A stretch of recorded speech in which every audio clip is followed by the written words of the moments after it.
trabalho no centro há 30 anos. Então, eu sempre via os dois pivetes assaltando e eu expulsava eles. Falei assim, vaza, eles saíam correndo com medo. Só que depois começou a ficar grave, havia arrastão, 20, 15 garotos de uma vez para tomar a coisa, assaltar os outros. Então, aí um sábado eu estava saindo do trabalho e estavam barbarizando, tomando tudo de garotas e idosos principalmente. Cordão e celulares, tomavam tudo, bolsa, tudo. Não tinha como você fazer nada. E as garotas gritando, tudo. Como meu prédio, meu escritório tem um ângulo bom de filmagem, sempre eu filmei desde novinho, sempre gostei de filmar as coisas assim, de forma amadora. Aí eu vi, eu tive a ideia, eu acho que eu vou filmar esses assaltos, porque eu vou denunciar isso. Me surgiu uma ideia assim, acho que eu vou fazer uma página, assim, mas eu não, até então eu era meio leigo nisso, eu não sabia mexer muito. Só que quando eu comecei a publicar os vídeos, aí começou no mesmo dia, em 4 dias, a explodir assim, 5 mil, 10 mil, 20 mil, 100 mil seguidores, 4 dias chegou a 100 mil seguidores.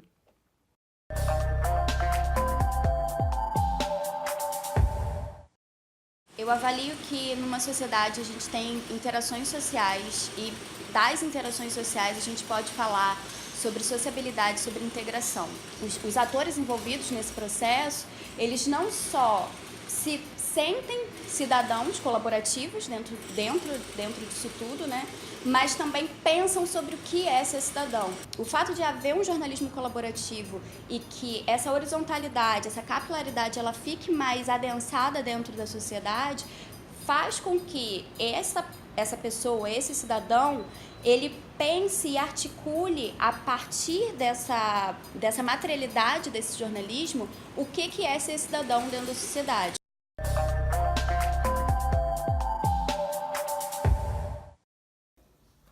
Eu, como policial, eu vejo o jornalismo colaborativo em 2 aspectos. O primeiro, num aspecto positivo, e em contrapartida, o outro num aspecto negativo. Então, no aspecto positivo, eu percebo que aquelas pessoas que desejam aparecer na mídia, expositando situações que possam trazer benefícios para a ocorrência policial, elas estão colaborando de forma positiva, uma vez que ele, ao efetuar uma gravação em que ele vai expor e identificar alguns criminosos, ele ajuda a polícia na obtenção de informações que vão subsidiar uma investigação com mais eficácia e uma posterior prisão daqueles criminosos. Em contrapartida, aquelas pessoas que buscam aparecer na mídia inadvertidamente, buscando uma aparição com esse chamado jornalismo colaborativo, mas sem que ele tenha um cuidado de mensurar que a sua gravação pode trazer prejuízos de tamanha monta para a investigação policial, assim como colocar em risco a atividade do policial no local, ele está tendo uma atuação negativa. Por quê? Uma vez que ele faz uma gravação onde estão policiais preparados para efetuar uma prisão, policiais que estão numa contingência para uma investigação e é expositado essa imagem com o intuito de simplesmente você mostrar o que está acontecendo para aparecer na mídia, você pode trazer um prejuízo de tamanha monta para a investigação policial. Por isso, para finalizar, eu digo que o jornalismo colaborativo ele tem que ser muito bem avaliado, não só com o intuito de aparecer na mídia, mas sim para colaborar.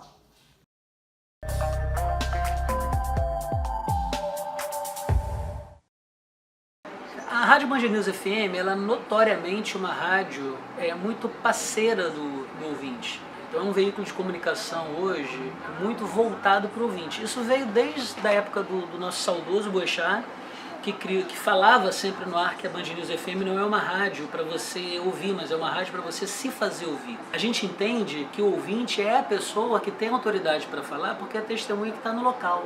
E os ouvintes entendem isso. Então isso gera um círculo muito virtuoso de participação dos ouvintes que ficam cada vez mais fiéis à rádio e a rádio conta com esses ouvintes. Numa pesquisa feita através de formulário do Google com 88 pessoas, 60 delas disseram acompanhar páginas de bairro. E dessas 88 pessoas, 38 afirmaram colaborar com a imprensa com algum conteúdo de mídia. Como foi o caso de Priscila, que ao passar por uma situação ruim na saúde pública enviou seu material para a Rede Record. Funcionários do Hospital Municipal Moacir do Carmo, em Duque de Caxias, admitem descaso com pacientes. Internado há mais de uma semana, um idoso ainda aguarda uma tomografia e, enquanto isso, a saúde dele vai piorando rapidamente.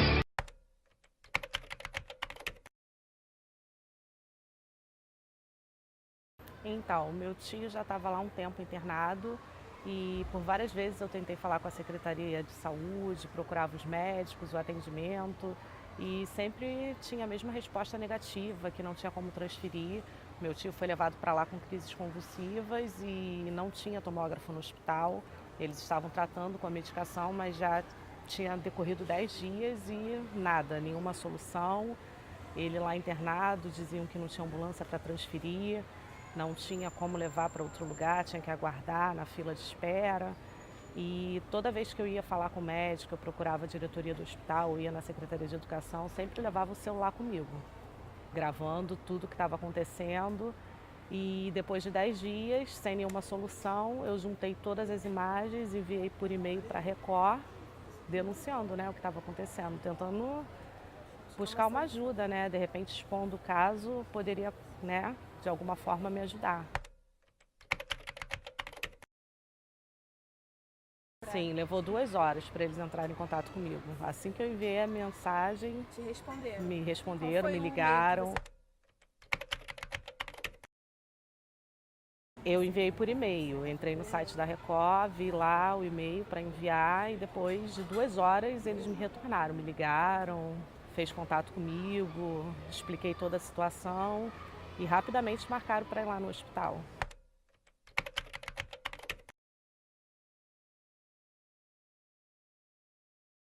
Não só do hospital, da prefeitura lá de Caxias, porque eu enviei o e-mail num dia, né? 2 horas depois me ligaram e marcaram no outro dia de manhã para ir lá fazer a filmagem. O hospital não permitiu que filmasse lá dentro, a gente filmou no estacionamento. Eu dei a entrevista e foi ao ar à tarde no Balanço Geral.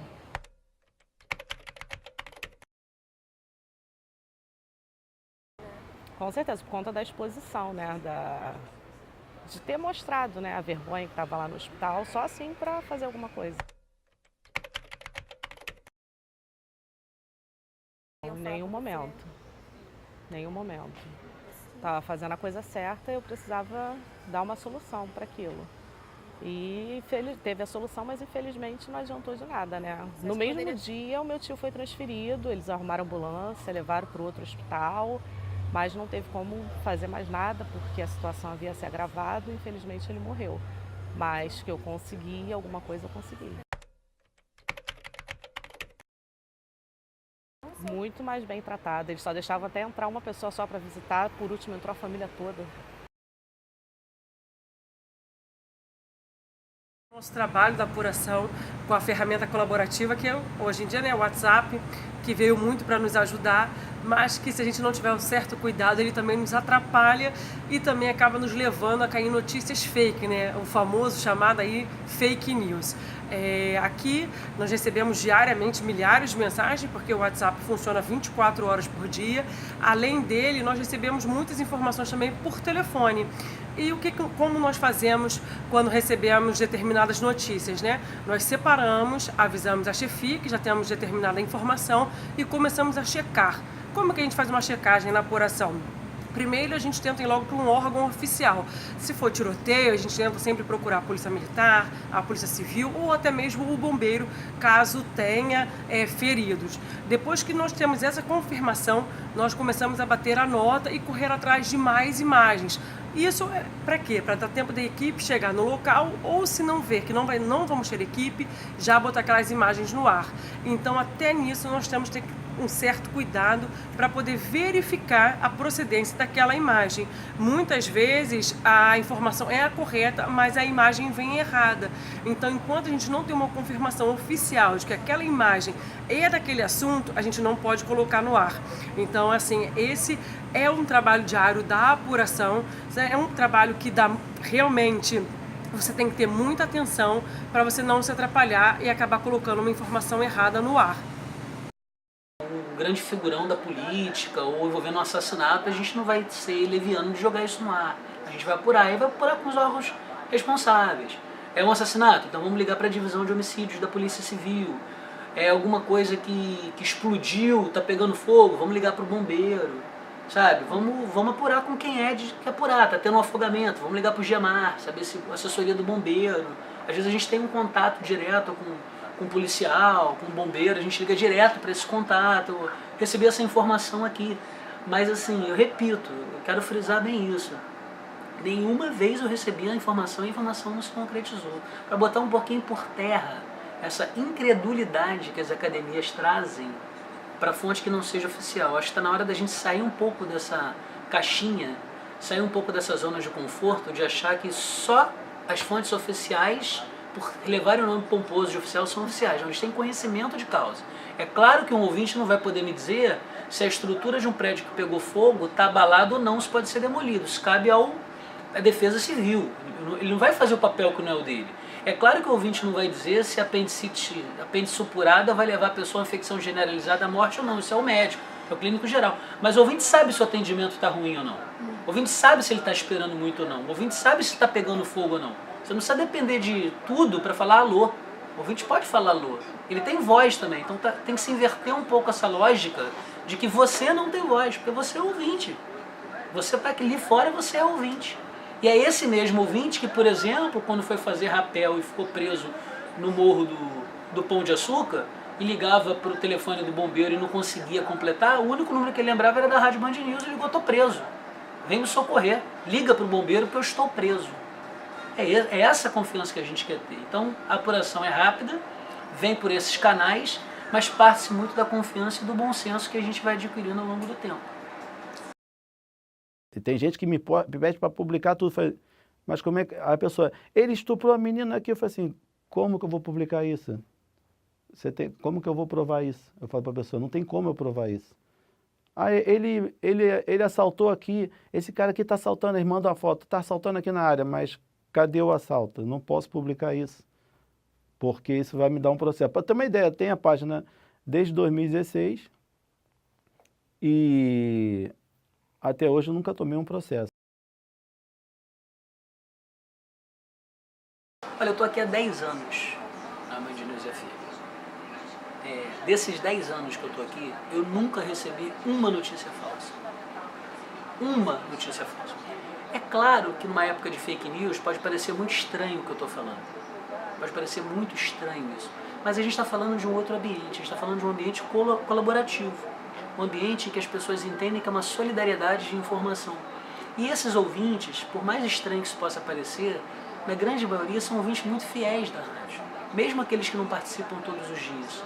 Então são ouvintes que gozam de uma confiança muito grande da rádio, eles sabem disso, então sabem.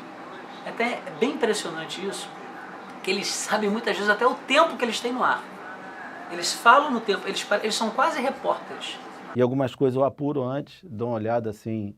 Me mandaram, o INCA está precisando de touca de inverno. Aí eu já estou tão acostumado, falei assim, isso aí está com cara de mentira. Porque aí eu entrei lá, aí entrei no Google e está lá, boatos. Falei assim, o INCA não está pedindo toucas. As pessoas espalham muita mentira. Mas eu acho que a gente está num momento muito sintomático que é o momento das fake news. Não que elas sejam novas, não que elas tenham tenham nascido hoje, assim, a gente já tem um processo que existem notícias falsas veiculadas, já é um fenômeno que já acontece, mas hoje existe algo muito mais adensado dentro da sociedade mesmo, no que se refere a isso, e devido às redes sociais, isso acaba tendo uma fragmentação, uma pulverização e uma aderência pela sociedade. Eu acho que se alguém está realmente interessado em veicular uma notícia, ela tem todos os meios de conseguir fazer uma notícia ser verdadeira, procurar ser verdadeira. Só que, por outro lado, é claro que eu falei, tem várias pessoas, cidadãos desavisados que vão achar que é mais simples, que é um processo mais simples e que não demanda tanta pesquisa. Mas tirando esses desavisados, tirando tudo isso, eu acredito que está se tornando, sim, um problema estrutural. Um problema que a gente precisa ver como algo de base e que pode afetar, sim, os meios de comunicação dentro do seu trabalho. Por um lado, a gente tem que olhar tudo pelo lado bom e pelo lado ruim, né? Por um lado, se for por um lado bom, se a gente estava tendo um jornalismo mais descomprometido, mais tranquilo, a gente é confiável, não precisa apurar tanto, tá vendo que precisa correr atrás e se afrouxou uma corda para essas mídias mostrarem que não, precisa correr atrás sim, tem uma fábrica de fake news, tem aqui desse lado um movimento que eu acredito como sendo algo estruturado, né? Não é teoria de conspiração, não. Acho que existem pessoas interessadas, existem interesses nacionais, dos estados, interesses internacionais em que essas fake news sejam propagadas. Então, eu acho que, por outro lado, aumenta o grau de responsabilidade e responsabilidade social dessas grandes mídias. Então, esse é o lado bom. Então, elas vão ter que correr mais atrás disso.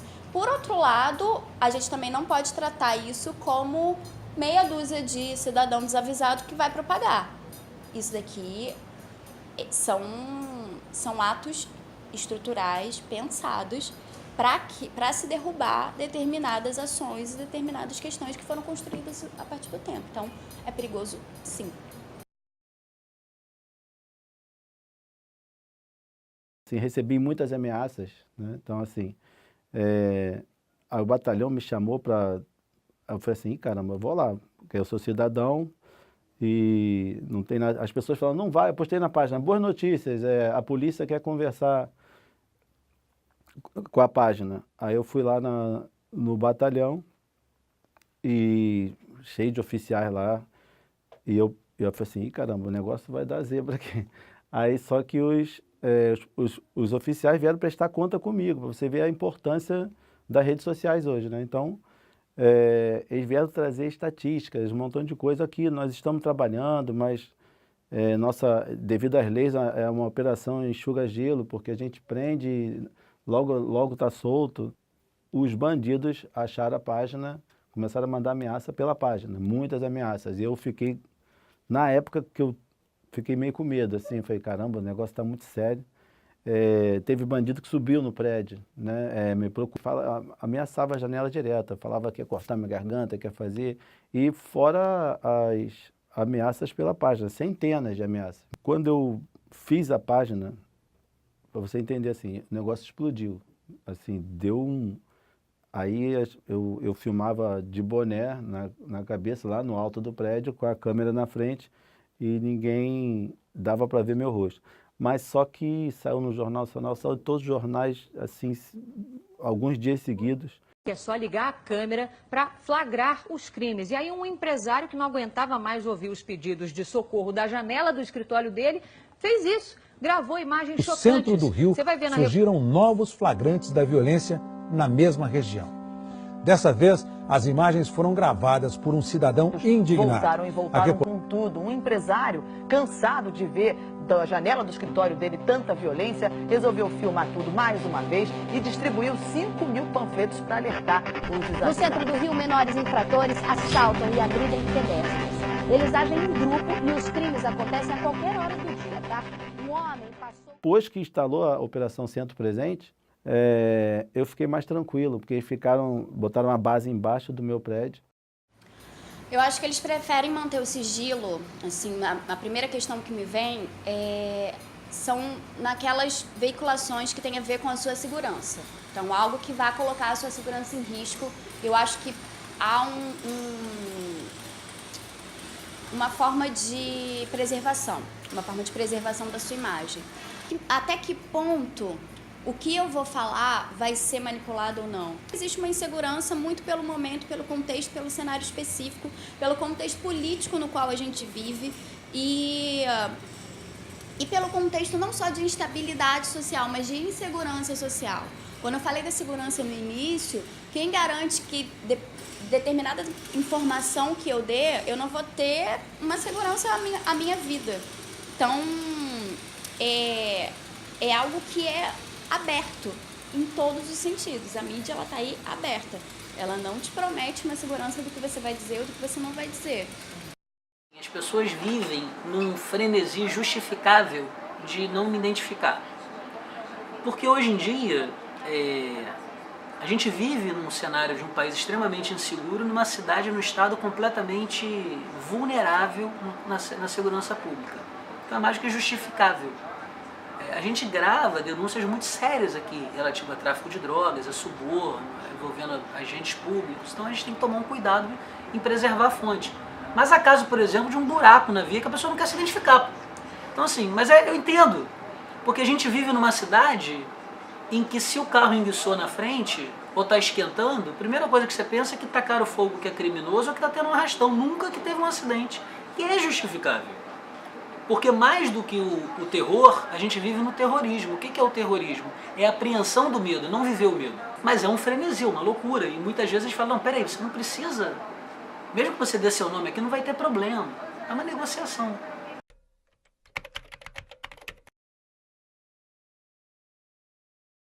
Se por um lado a informação chega com muito mais velocidade, uma quantidade muito grande, uma variedade muito grande, que exige do apurador uma capacidade de discernimento rápida, porque tem que botar no ar, e porque a rádio é muito imediatismo, por outro lado, isso gerou também naquele repórter, naquele cara que era mais observador, eu falo isso em linhas gerais, pegando até exemplo de outros colegas em outras redações, isso faz com que esse repórter tenha que se policiar para buscar mais as pautas. Porque as pautas, hoje o movimento é o inverso, as pautas vêm para a redação.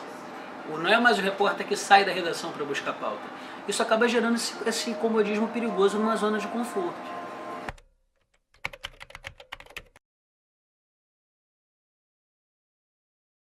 Para trazer a denúncia ao vivo, em loco, acontece muito. É claro que isso diminuiu.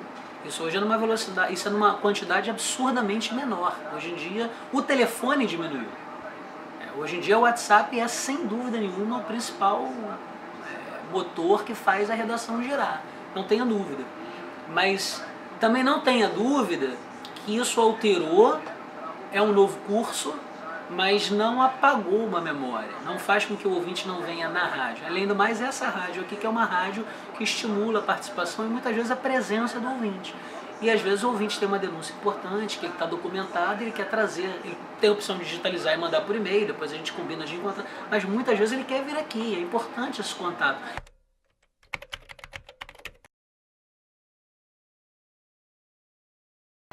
Fundamental que o ouvinte tem em construir a notícia, porque o ouvinte ele vai construindo a notícia. E a gente parte do princípio aqui na rádio que o ouvinte tem razão. A gente não espera uma nota oficial para poder dar notícia no ar. Claro que há casos e casos que têm que ser apurados. Mas normalmente a gente parte de uma confiança, de uma fidelidade muito grande que o ouvinte tem com a gente. Então assim, para te responder, isso não volta. A interação é uma realidade na vida da gente.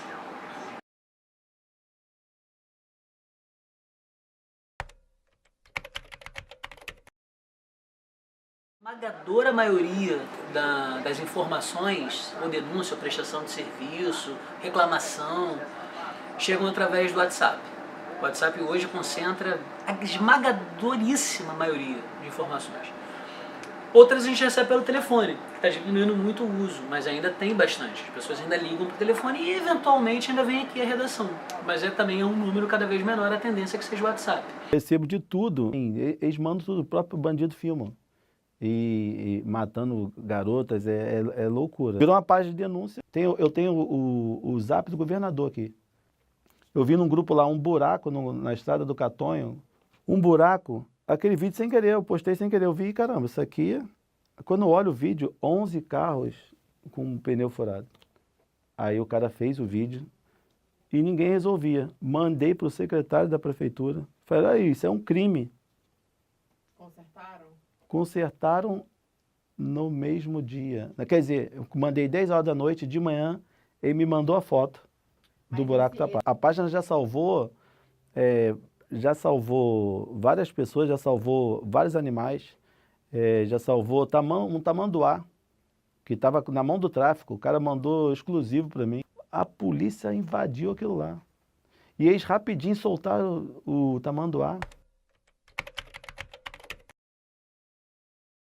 Graças à página, isso aí, toda a Operação Centro Presente sabe disso. Foi instalada a Operação Centro Presente. Um seguidor me deu uma câmera boa pra caramba, de presente. Tinha seguidor querendo me oferecer ajuda financeira, dinheiro. Uma vez até um japonês me avisou, a TV japonesa, vem cá, me chamou num canto lá, que várias TVs do mundo me procuraram. Vem cá, aí me chamou na sala, que era o intérprete deles, da TV japonesa, que ninguém falava português, só um. Aí falou assim, o único dinheiro que eu ganhei foi com a TV japonesa, mas eles insistiram que eles queriam que eu desse consultoria para filmar com eles lá na Presidente Vargas, alugar uma sala, que eles queriam filmar os assaltos também. Aí eles foram para lá, alugamos uma sala lá, então eu falava assim, ali, filma ali, aqueles dois. Aí eu mandava filmar, a gente ficava lá do alto do prédio, aí os japoneses tudo filmando, aí daqui a pouco, até ficou meio, assim, esquisito isso, eles comemoraram quando filmaram o assalto, né? Tipo assim, eles não estavam comemorando a pessoa ser assaltada. Aí ficava aquela voz japonesa, aquela. Então assim, mas tudo comemorando, filmamos assim, mas... eu ajudei eles a filmar alguns assaltos na Presidente Vargas, e aí a intérprete deles, que estava junto, me insistiu, me deu R$1.500. Mas eu falei, não, que isso? Não, você ajudou. A imprensa, às vezes, já pegou coisa que era minha exclusiva, que eu filmei, muitos vídeos sou eu que faço. Dá para ver que foi eu que fiz o vídeo. E a imprensa pegou um vídeo meu e publicou lá, sem autorização. Foi o que o japonês falou comigo. O japonês falou assim, olha, você dá esses vídeos de graça para a Globo? Falei, dei, assinei lá esse termo aí, sessão de imagem. Mas eles ganham por minuto, eles vendem lá para fora, você me falou na época, acho que é $1.000 o minuto. Aí ele falou assim, não, você não deve dar, você deve cobrar. Ele falou assim para mim, né, porque eles ganham dinheiro em cima do teu vídeo.